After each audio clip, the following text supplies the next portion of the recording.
Mi nombre es Katia Sánchez Martínez. Soy graduada de Comunicación Social en la Universidad de La Habana en el año 2015 y después de trabajar durante varios años para el Estado decidí comenzar a emprender haciendo lo que fue un blog inicialmente de comunicación digital. Yo compartía sobre temas de comunicación digital anclados a la realidad cubana y evolucionó rápidamente hacia un negocio, un emprendimiento que se convirtió en una agencia. Hoy es una agencia de comunicación digital, donde damos servicios, productos y que sobre todo trabajamos con negocios privados, trabajamos con empresas extranjeras y nacionales.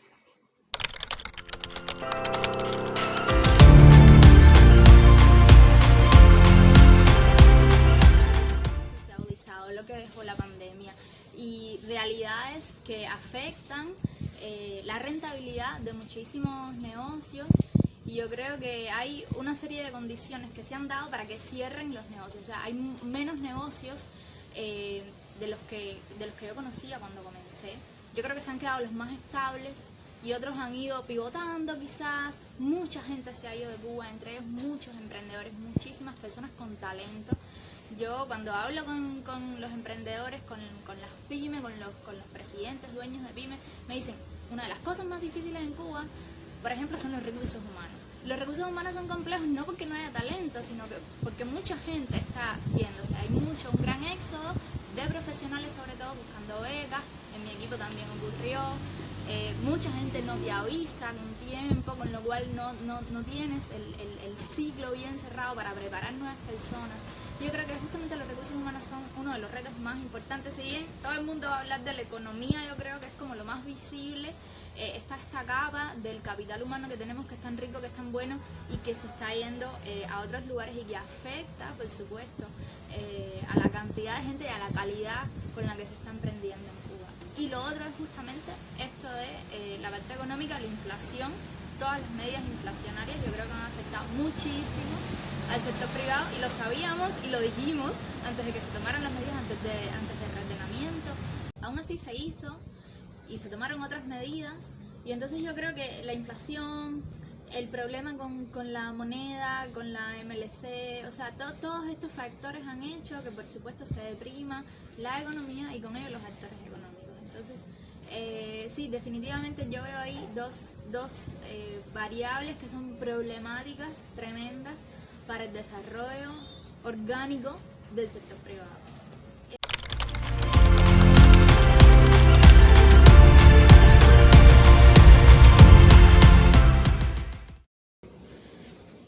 Yo creo que hay una cosa fundamental y es el sentido de comunidad. No hay algo formal que diga que los emprendedores en Cuba forman una comunidad específica, establecida.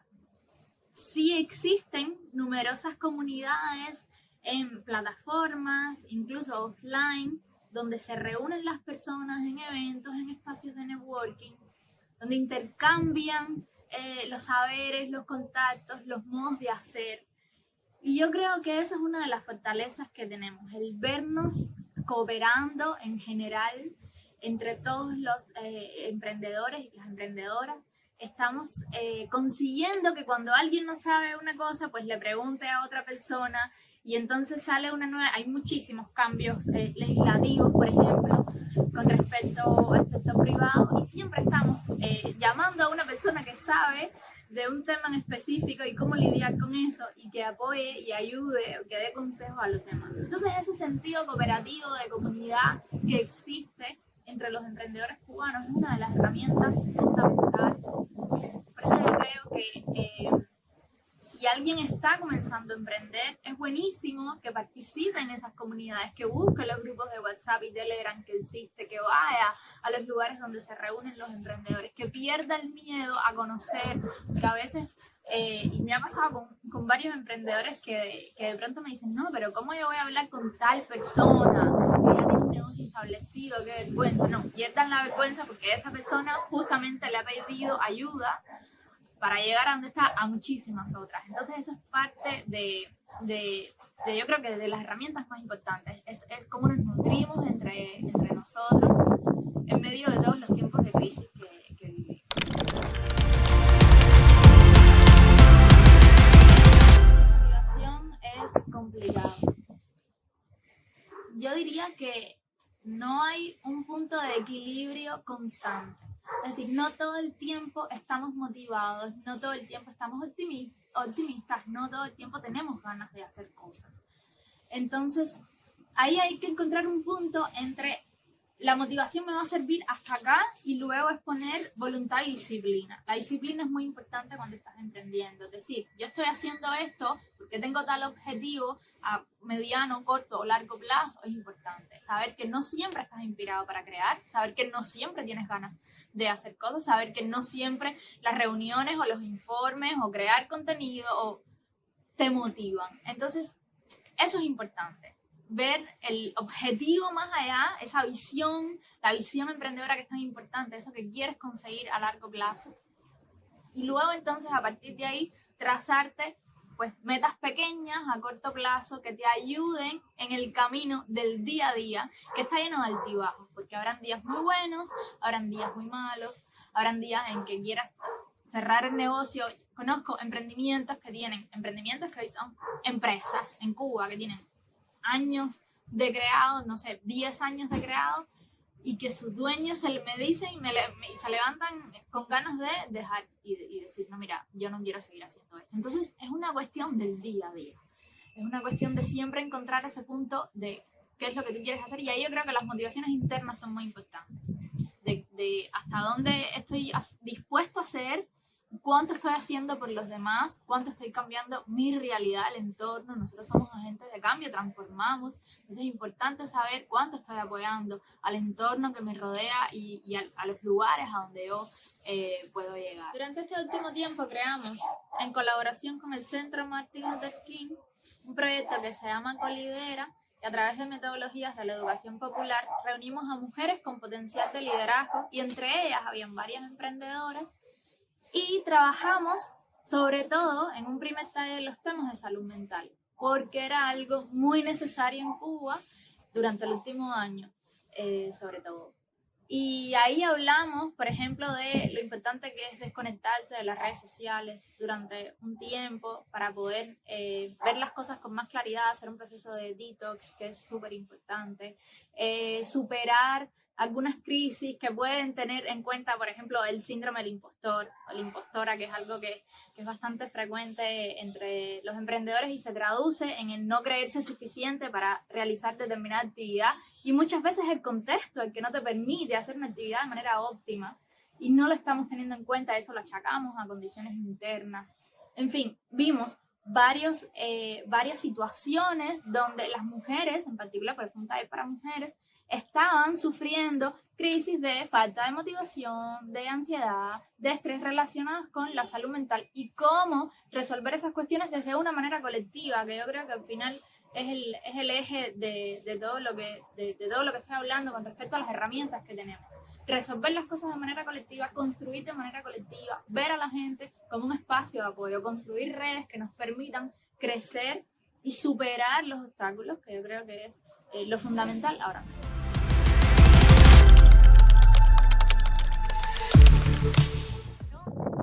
Yo sí creo que hubo como retos específicos. El primero fue crecer dentro de la pandemia.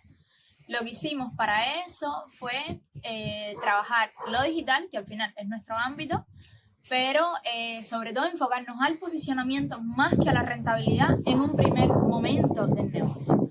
¿Por qué? Porque si nos enfocábamos solamente a la rentabilidad y no nos dábamos a conocer, cumplíamos un objetivo a corto plazo importante, pero nos quedábamos con la visión emprendedora detrás. Entonces lo que se hizo con el proyecto de La Penúltima Casa, es un inicio incluso sin ser agencia todavía, lo que se hizo con el proyecto de La Penúltima Casa fue participar en todos los espacios posibles de emprendimientos del sector estatal, donde nos llamaran realmente, colaborar y crear el marco para tener un posicionamiento de la marca que nos permitiera después rentabilizar.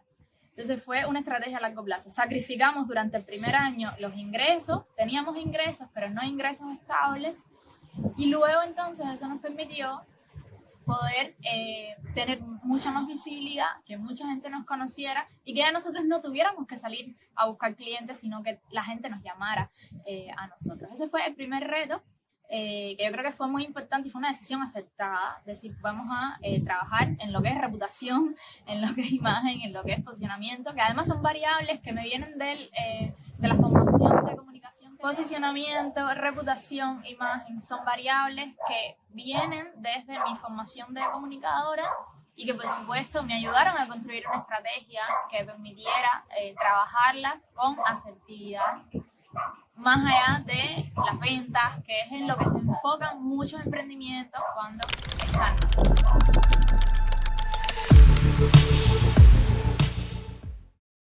Yo creo que hay varias cosas que siguen siendo complicadas, que siguen siendo problemáticas y que tienen que ver también con la realidad, como hablábamos, de los recursos humanos, de la parte económica, que siempre suponen retos porque uno tiene que reinventarse y pensar estrategias para poder trabajar de manera eficiente, teniendo falta de recursos humanos, falta de recursos monetarios o inflación, para poder llegar a diferentes mercados que no todos tienen un alto poder adquisitivo, que no todos tienen acceso a moneda extranjera y cómo seguir trabajando para ellos, no excluirlos, no convertirnos en una marca excluyente, que yo creo que es muy importante.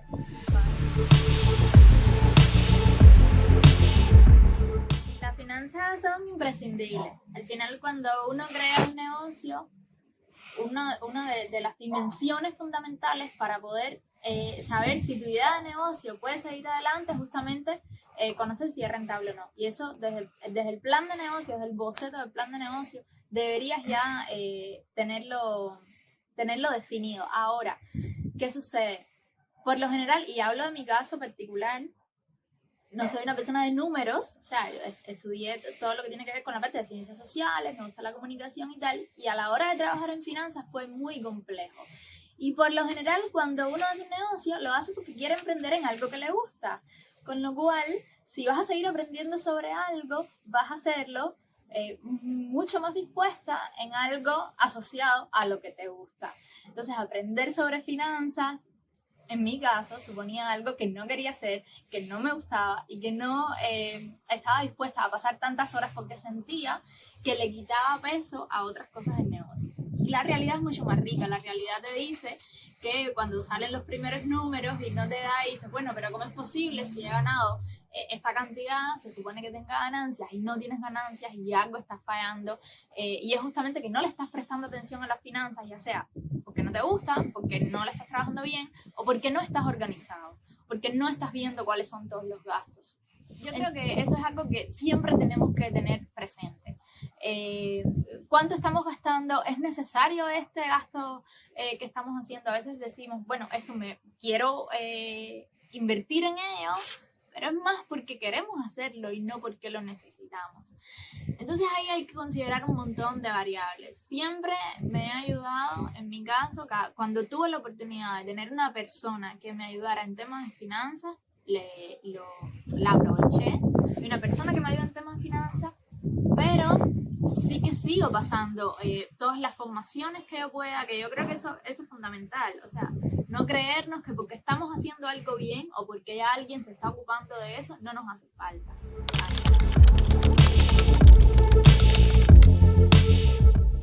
Yo creo que una de las causas por la que muchas veces no atendemos a las finanzas en un primer momento desde el emprendimiento o no la atendemos como deberíamos hacerlo es porque no sabemos cuánto afecta o porque tenemos nociones básicas de lo que es las finanzas y no vamos más allá. Y en mi caso sí he tratado de estar en todas las formaciones que pueda al respecto del tema finanzas, pero tampoco hay muchas. Y cuando alguien me pregunta, sobre todo en programas que he hecho, que son internacionales, fuera de Cuba, en programas de ese tipo, que me preguntan ¿cuál es tu principal reto? Yo siempre digo las finanzas, porque me interesa aprender de ese tema, porque es algo a lo que le presto especial atención, justamente porque no sé y porque acá no hay muchas maneras de aprender de temas financieros. Incluso yo diría que hay entidades o instituciones que apoyan al emprendimiento, porque o sea, recientemente, sobre todo en el año 2022 y ahora 2023, hacen conferencias o eventos sobre temas financieros o sobre temas emprendedoriles en general. Pero me quedan con muchas dudas, al final yo me quedo con muchas dudas porque esas instituciones, esas empresas no tienen negocios, no viven un contexto competitivo del negocio, no tienen emprendimiento, es algo muy novedoso en Cuba, con lo cual toda la experiencia que pueda venir desde fuera, yo creo que siempre bienvenida para mí, en mi caso colegas que viven fuera en mercados que sí son competitivos y que llevan mucho tiempo así, es bienvenida para nutrirme en temas de finanzas.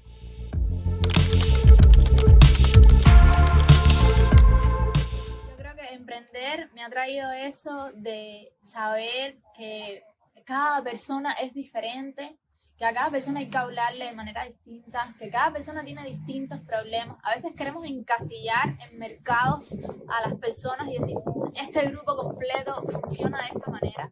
Y es una técnica bastante conocida, digamos, en la clasificación de públicos en comunicación y marketing, en la segmentación. Pero al final, cuando hablas con las personas, cuando las conoces, cuando las entiendes, te das cuenta de que tienen mundos inmensos dentro de cada una y que puedes de cada una de ellas sacar numerosas ideas, que puedes colaborar con incluso personas que creías que no era posible colaborar con ellas porque estaban muy distantes en cuanto a sus aprendizajes o conocimientos o formas de ver la vida, y al final no es así. Entonces, creo que lo que me ha traído es ser una persona más empática, más que se pone en los zapatos de las demás y que ha conocido muchas personas diferentes, diversas.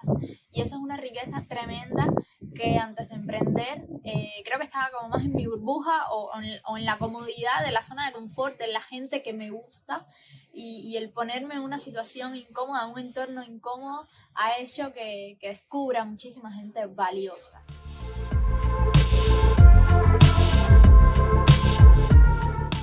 Cada cual comienza desde puntos de partida diferentes, así que no hay una respuesta única, pero yo diría que primero, mantente humilde. Es importante que sepas que no tienes la mejor idea del mundo necesariamente, que lo que tú estás haciendo no es mejor que lo que nadie ha hecho o que tu idea es mejor. O sea, mantenerse humilde es muy importante para saber que vamos a tener altibajos, que vamos a caer, que muchas veces no va a ser rentable lo que estamos haciendo y vamos a tener que cambiar la manera de implementarlo.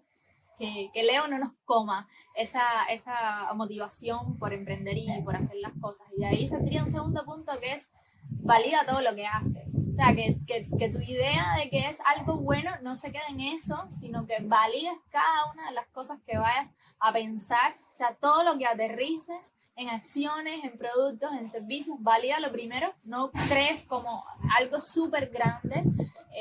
Hay ideas de negocios que a veces se trabajan durante años y años y años, porque la persona que cree en ellas piensa que es una idea que va a ser exitosa y al final no lo es. Entonces, lo más pequeño que puedas hacer, el prototipo más pequeño que puedas validar, pues lánzalo, y a partir de ahí entonces comienza a desarrollar y agregarle cosas. Trata de mantenerlo simple, yo diría.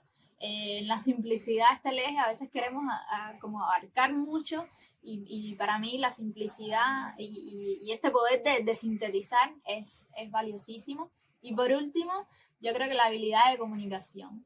Y desde la comunicación te diría, crea alianzas con personas que te puedan aportar y a la que puedas retribuir de alguna manera. No es pedir favores, las alianzas van en dos sentidos.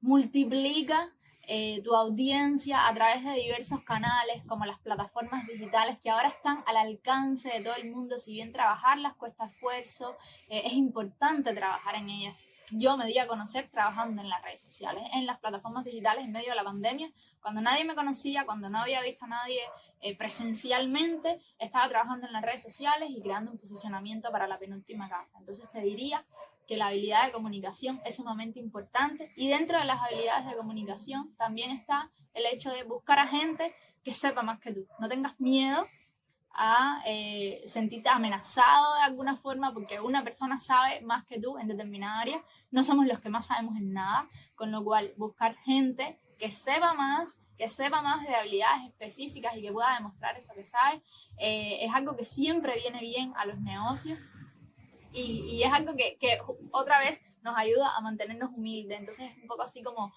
todo este ciclo de la humildad, de validar las cosas y de comunicarnos de manera.